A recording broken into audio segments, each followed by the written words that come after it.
मैंने आपसे निवेदन किया था कि प्रत्येक व्यक्ति को वो किस्तें जमा करनी चाहिए कि जिससे हम आने वाले समय में या तो अपना स्वर्ग निर्मित कर सकें और जो हमारी मोक्ष की आनंद की यात्रा है वो पूर्ण हो जाए। पूर्ण करने के लिए कम से कम ऐसी स्थिति में तो हम जरूर आ जाएं कि अगर इस यात्रा में कहीं पड़ाव आए, फिर से जन्म लेना पड़े, तो कम से कम ऐसे किसी योगी के घर में, सिद्ध के घर में, धर्मात्मा के घर में, श्रीमंत के घर में फिर से आएं, जहाँ से बाहरी संसाधनों में ही जीवन न लग जाए, बल्कि आंतरिक तृप्ति को बनाए रखते हुए धर्म भी जीवन में आए, गुरु भी जीवन में आए, सत्संग भी आए, यात्रा फिर आगे बढ़ जाए। इसलिए भगवान श्री कृष्ण ने ये समझाया कि जो ये कल्याण का मार्ग है, इसमें लगा हुआ कोई भी व्यक्ति जो सत्संगी हो गया, जो भक्त हो गया, जो धर्मात्मा हो गया, जो ध्यानी हो गया, जो ज्ञानी हो गया, सत्कर्मी हो गया, निश्चित ही उसकी की गई कोई भी क्रिया, कोई भी विधि बेकार नहीं जाएगी, वह आगे तक काम आती है। 18वें अध्याय में गीता जब भगवान श्री कृष्ण पूरी सुनाते जा रहे थे, तो एक बार सब समझाने के बाद उन्होंने ये कह दिया कि अर्जुन, तुम्हारी जैसी इच्छा हो अब वैसा करना, जो मैंने बताना था वो मैंने बता दिया। यथेच्छसी तथा कुरु शब्द बोलकर उन्होंने कहा, जो मैंने बताया, जो मैंने समझाया, वो तो मैंने कार्य कर दिया। अब तुम्हारी जैसे इच्छा हो वैसे तुम अपने आप चलो, अपनी मति से चलो। अधिकांश रूप से माता पिता भी समझाने के बाद ये बोल देते हैं कि भाई जो बताना था बता दिया, समझाना था समझा दिया। अब इसके बाद भी अगर तुम अपनी मर्जी करना चाहते हो तो तुम्हारी मर्जी है, तुम अपनी इच्छा के अनुसार चल सकते हो, अपना हित स्वयं सोच सकते हो। लेकिन उसी के बाद भगवान को करुणा जागी और जैसे बालक को, शिशु को बहुत प्रेम से कुछ अलग तरह से कहते हैं कि नहीं चलो फिर से मैं तुम्हें एक बार याद करा देता हूँ, तो तब उन्होंने 64वें श्लोक में 18वें अध्याय के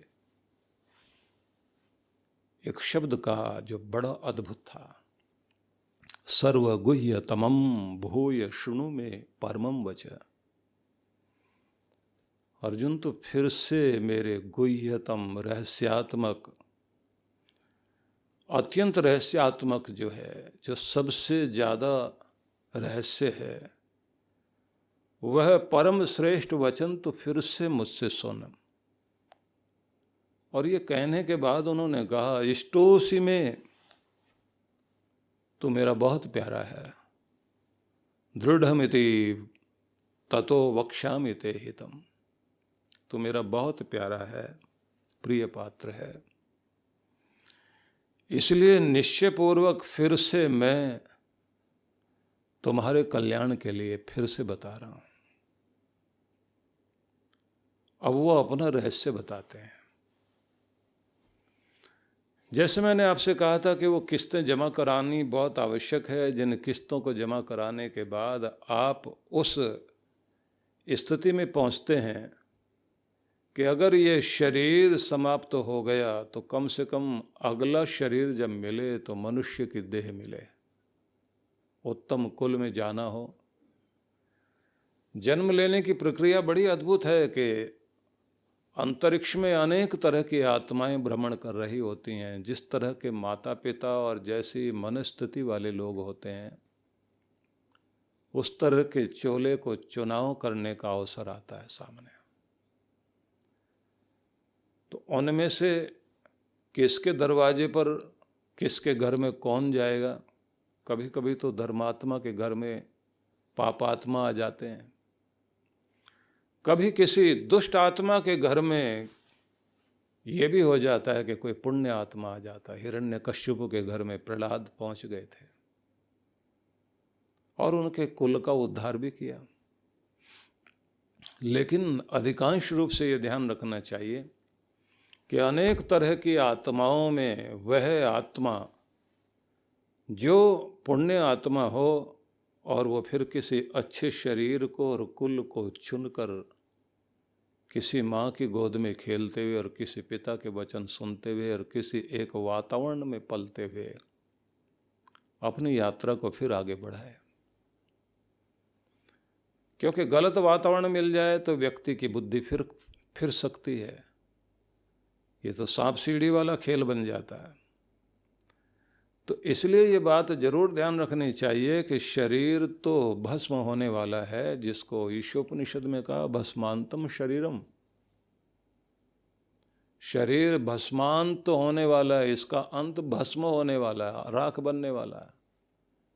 शरीर का अंत तो इतना ही है कि ये उस अवस्था में पहुंच जाएगा कि जैसे हवा राख को, धूल को उड़ाकर ले जाती है, ऐसे उड़ता हुआ धूल राख हवा में जो तैर रही है, तो ये समझ लीजिए कि वो भी किसी के शरीर के कण हैं। और जो धूल जमीन पर पड़ी हुई है वो भी तो किसी के शरीर के कण हैं। वो जो कहते हैं ना कि हम अपने अभिमान में चले जा रहे थे कि शमशान से आवाज़ आई कब्रिस्तान से कि संभल कर चले इंसान, कभी हम भी इंसान थे। कोई खोपड़ी में ठोकर लग गई, तो वो जो ठोकर लगी और वो ठोकर लगी तो खोपड़ी से आवाज़ आई कि संभल कर चले इंसान, कभी हम भी इंसान थे। सिकंदर की माँ जब बैठ कर के कब्रिस्तान में रो रही थी और पुकार रही थी कि तू कहाँ चला गया मेरे बेटे, तेरे झंडे दिखाई देते हैं, तेरे घोड़े और तेरी फौज सामने है, तेरे बनाए हुए आवास भी दिखाई दे रहे हैं, तू नहीं दिखाई देता। और फिर आवाज देकर कहती है कि कोई खोज लाए मेरे बेटे को। मेरा सिकंदर जहां भी हाथ लगाया वो सोना बनता चला गया, जहां हाथ लगाया वो जमीन उसकी हो गई, जिस दिशा में उसने मुंह कर लिया वो दिशा उसकी हो गई। वही जिसके परचम के नीचे दुनिया ने सिर झुकाया था। मैं पुकारती हूं कि आए वो। तो कहते हैं कि धूल उड़ी और गोल गोल घेरा बनाकर उसके ऊपर से निकलने लगी उस माँ के, और आवाज आई कि बूढ़ी माँ कौन से सिकंदर ढूंढ रही हो, यहाँ बहुत सिकंदर दफन हैं इस मिट्टी में। बूढ़ी माँ फिर कहती है कि तुम्हें नहीं जानते, वो जो विश्व विजेता था, जिसकी घोड़ों की टापों की धूल से दिशाएं भर जाती थी, जिसके परचम के नीचे दुनिया सिर झुकाया करती थी, जिसकी आवाज सुनने के बाद फिर कोई और आवाज सुनाई नहीं देती थी। तो माँ रो रही है और उधर से आवाज आई कि बूढ़ी माँ ऐसा एक सिकंदर नहीं हुआ दुनिया में। मैं तुम्हें बताना चाहती हूँ कि शमशान की इस कब्रिस्तान की मिट्टी गवाह है। यहाँ जितनी मिट्टी है इस सब में सिकंदर ही दबे पड़े हैं। हटो बच्चों की आवाजें आती थी जब ये चलते थे, महान सिकंदर पधार रहे हैं, तो ऐसे बहुत सारे राजा थे, मिट्टी खा गई सबको। किसी शायर ने पंक्तियां लिखी, ऐ शमशान तेरा सन्नाटा क्यों नहीं जाता, कब्रिस्तान में जाता है ना आदमी तो देखता है तो वहाँ बहुत शांति है, और जहाँ शहर चला जा रहा है, शहर में है शोर व शर, मकबरा खामोश है। जहाँ शहर है वहाँ तो शोर शराबा रहता है, मकबरा जहाँ है, कब्रिस्तान जहाँ है, वहाँ तो सन्नाटा है। तो शायर ने लिखा है, शमशान तेरा सन्नाटा क्यों नहीं जाता, हम अपनी जान दे दे के तुझे आबाद करते हैं। हम तो जिंदगी दे के तुझे आबाद करने आते हैं, फिर भी तेरा सन्नाटा खत्म नहीं होता। तो सब खामोश होकर सबके शरीर वहीं जाकर शांत हो जाते हैं। यही है दुनिया का वह अंतिम रूप, जहाँ देखते देखते सब कोई समाहित हो जाता है, समाप्त हो जाता है। पानी केरा बुदबुदा, गुरु नानक देव जी महाराज का शब्द है ना, पानी केरा बुदबुदा असमानुष की जात, और देखत ही बुझ जाएगा ज्यों तारा प्रभात। सवेरे के तारे जैसे होते हैं ना, जब आप सुबह सुबह उठ कर के सैर करने के लिए जाइए तो अंधेरे में तारे दिखाई देते हैं, और जब आप जरा थोड़ी सी दौड़ लगाने लग जाएं गर्दन नीचे करके, थोड़ी देर के बाद में आप बेंच पे बैठ जाएं और आसमान की तरफ देखें तो तारे है ही नहीं। अभी तो दिखाई दे रहे थे, अब कहाँ गए? बस थोड़ी देर चमक दिखा करके बुझ जाते हैं। यही है दुनिया में, सब ने अपनी अपनी चमक दिखाई, इसलिए कहते ना 4 दिनों की चांदनी फिर अंधेरी रात। तो ये बताया गया है कि एक न एक दिन तो ये पूर्ण होना ही है, ये यात्रा पूरी हो जाएगी, लेकिन वो इंश्योरेंस करा लेना चाहिए कि कम से कम अगर ये जल जाए तो दूसरा मिलेगा जरूर। तो जब दूसरा मिलेगा तो पहले से बेहतर मिले, और आदमी ये कह सके कि इसी जमीन पर मैं एक सुंदर, वो लोग गाते हैं ना, तेरे घर के सामने एक बंगला, कुछ ऐसे कहते हैं ना, वो बनाऊंगा, फलाना करूंगा, पता नहीं किसके घर के सामने बनाएगा नहीं बनाएगा, पर उस जमीन पर, इसी दुनिया में यही आत्मा फिर से एक शरीर लेकर के आया। तो ऐसा शरीर लेकर के आए तो उसके लिए किस्तें जमा करानी है। उन किस्तों में मैंने आपसे ये बताया था, शम दम उपरति तितिक्षा श्रद्धा और समाधान। पहली किस्त तो यही है कि जीवन में शांति स्थापित करने के लिए व्यक्ति को इस संपदा को प्राप्त करने के लिए अधिक से अधिक कोशिश करनी चाहिए। जीवन में शांति और संतुलन बनाना सीखना चाहिए। शांति से बढ़ करके कोई दौलत नहीं, ये सब मैंने आपको समझाया था। उसके बाद में कहा जाता है कि दूसरी दौलत होती है आदमी के पास में, वो है नियंत्रण की दौलत। खुद को कंट्रोल करना जाने। क्रिया की प्रतिक्रिया करने के लिए लोग एकदम इतने उत्सुक रहते हैं कि माचिस की तीली जैसे जलाई और एकदम हल्का सा रगड़ा और आग जल पड़ी। पता नहीं कितने लोग माचिस की तरह घूम रहे दुनिया में, हल्की सी रगड़ लगी और बस। और इधर तो आप नॉर्थ इंडिया में ज़्यादा मैंने देखा है, किसी की गाड़ी किसी के पास से थोड़ा सा ज़्यादा नज़दीक होके निकल गई तो लोग गाड़ी रोककर उसके बाद दरवाज़ा खोलेंगे, फिर बाहें चढ़ाएंगे, उसके बाद फिर मंत्र पाठ होगा। बहुत सारे गालियाँ लोगों के पास होती हैं, वो सब बोलते बोलते उसके बाद एक दूसरे का अभिनंदन करते करते फिर कोशिश की जाती है कि अगर सामने वाला ज़्यादा तगड़ा नहीं है तो उठा पटक कर ली जाए, नहीं तो किसी को और को बुला लिया जाए। इतना जल्दी प्रतिक्रिया करने को तैयार रहते हैं, मरने मारने को तैयार हैं। कमाल की बात यह है कि वो गाड़ी पर लगी हुई खरोंच तो हट जाएगी, लेकिन अगर किसी के सिर में लग गई, शरीर में लग गई, कोर्ट कचहरी में जाना पड़ गया तो आपकी तो जिंदगी का कितना सारा समय खराब हो गया। बर्दाश्त करने की ताकत ही नहीं है, बहुत जल्दी प्रतिक्रिया करते हैं, समझ में भी नहीं आती बात। अगला आदमी कह रहा है भाई साहब कुत्ता सामने से निकल गया, मैंने ब्रेक लगाए तो आपकी गाड़ी जो है पीछे से, आप तेजी से चले आ रहे थे, आप ब्रेक नहीं लगा पाए, और वो पीछे वाला चिल्ला रहा तुमने एकदम तेजी से चलते चलते ब्रेक क्यों लगाए। तो बहुत तरह की दुनिया है संसार में। आप जियोगे तो आपकी सारी परीक्षा जो है ना, वो हिमालय में नहीं है। आपकी सारी परीक्षा तो आपकी इस दुनिया में है, इन लोगों के बीच में है। तरह तरह के जीव जंतु हैं दुनिया में। कई इंसान के रूप में जीव जंतुओं की तरह व्यवहार करते हैं। इसलिए एक बड़ा विचित्र वर्णन किया जाता है कि कोई व्यक्ति किस तरह के शरीर में पहले रहा होगा, उसका कुछ प्रभाव उसके जीवन में। कोई लोमड़ी की तरह व्यवहार करता है, कोई सांप की तरह व्यवहार करता है, कोई भेड़िए की तरह व्यवहार करता है, कोई गधों की तरह चलता है, कोई बैलों की तरह वजन ढोते हुए घूम रहा है।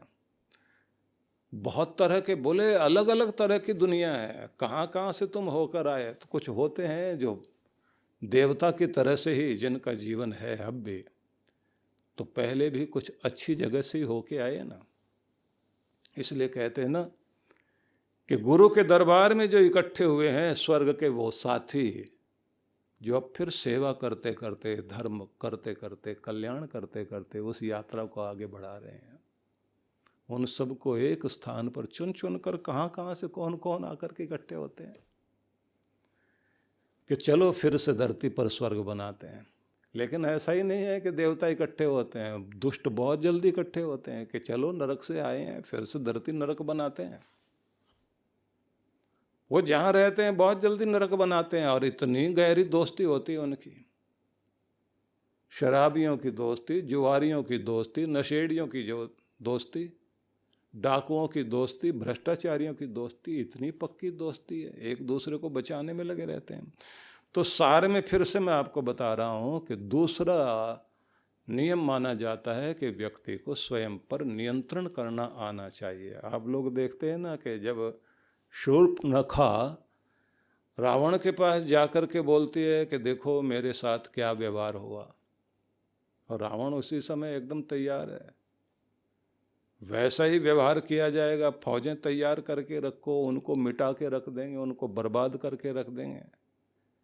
उनके घर से भी इसी तरह की स्थिति करके लाते हैं, और फिर वो यहाँ आएंगे, फिर उनके साथ हम क्या क्या करेंगे। अब एक राजा का व्यवहार, जो सबसे ऊपर बैठा हुआ व्यक्ति है, किसी भी अपने और पराये की कोई बात सुनने के बाद अगर तुरंत प्रतिक्रिया करने के लिए तैयार हो गया, तो ये समझ लीजिए कि फिर वो उस गद्दी पर बैठने के योग्य नहीं है। उसे पहले तो ये देखना पड़ेगा वो दुश्मन कौन है, घटना क्यों घटी, क्या हुआ था, किस तरह हुआ था, सारा विश्लेषण करा करके, और उसके बाद में ही अपनी तरफ से एक्शन लेना चाहिए। दुनिया में ज़्यादा से ज़्यादा लोगों ने इसलिए संसार भर में झगड़े इकट्ठे कर रखे हैं क्योंकि वो लोग स्थिति को समझने के लिए तैयार होते नहीं और प्रतिक्रिया तुरंत देते हैं। बहुत लोगों को बहुत जल्दी गुस्सा आ जाता है, और दूसरे को बोलेंगे तुम बने रहो धर्मात्मा। देखिए विश्व विख्यात संत परम पूज्य श्री सुधांशु जी महाराज एवं डॉक्टर अर्चिका दीदी के पावन सानिध्य में आनंदमय जीवन के सूत्र भक्ति सत्संग कार्यक्रम रूपरेखा दिनांक 14 अक्टूबर से 16 अक्टूबर 2022, समय सायं 5 से 7 बजे तक। कथा स्थल सेक्टर 12 निकट sales tax office town park के सामने फरीदाबाद हरियाणा। विशेष कार्यक्रम रविवार 16 अक्टूबर प्रातः 8 बजे से 10 बजे तक ध्यान साधना एवं प्रातः 11 बजे मंत्र दीक्षा व दोपहर भंडारा। आयोजक विश्व जागृति मिशन फरीदाबाद मंडल। संपर्क सूत्र